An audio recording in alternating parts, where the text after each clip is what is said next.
ஒரு சிலருக்கு வந்து ஜாதக ரீதியா வந்து எந்த ஒரு முன்னேற்றமுமே இருக்காது, எந்த ஒரு யோகமுமே இருக்காதுன்னு சொன்ன பிறகும் அவங்களுடைய வாழ்க்கையில ஏதாவது மாற்றமோ இல்ல ஒரு வெற்றியோ ஒரு யோகமோ நடக்க வாய்ப்பு இருக்கா?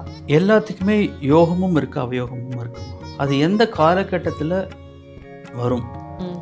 ஒரு ரொம்ப ஏழையா இருக்கிற ஒருத்தனுக்கு ஒரு 1000 ரூபா கிடைச்சல அது அவனுக்கு யோகம். கரெக்ட். கரெக்ட். அதே மாதிரி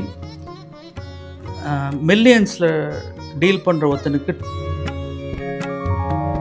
தொடர்ந்து ஒருத்தனுடைய வாழ்க்கையில சறுக்கலே இருக்கு அப்படின்றப்போ அவன் என்ன செய்யணும்? எந்த மாதிரியான ஆஸ்பெக்டில் சர்க்கிள் இருக்குன்னு ஃபஸ்ட்டு நம்ம பார்க்குறோம். சர்க்கிள் அப்படின்னா இது சொன்னாங்கன்னா இது ஜோதிடர் நம்பாதீங்க அப்படின்னா எதை சொல்வீங்க? இந்த பரிகாரம் பண்ணுங்க, ம். உங்கள் வீட்டு பக்கத்தில் ஹிமாலயஸை கொண்டு வந்து வைக்கிறேன்னு சொன்னாங்கன்னா நம்ப முடியாதுல்ல. அது மாதிரி விஷயங்கள் அவ்வளோதான் நான் பொதுவாக சொல்ல முடியும். ஜோதிடம்னா என்ன அப்படின்னு ஒரு பாமரனுக்கு புரியுற மாதிரி ஒரு சில வார்த்தைகளால விளக்கணும்னா எப்படி சொல்லுங்க? ஜோதிஷம்னா வானவியல்ங்கிறது இருக்கிற ஒரு சாஸ்திரம். ஓகே. அதில்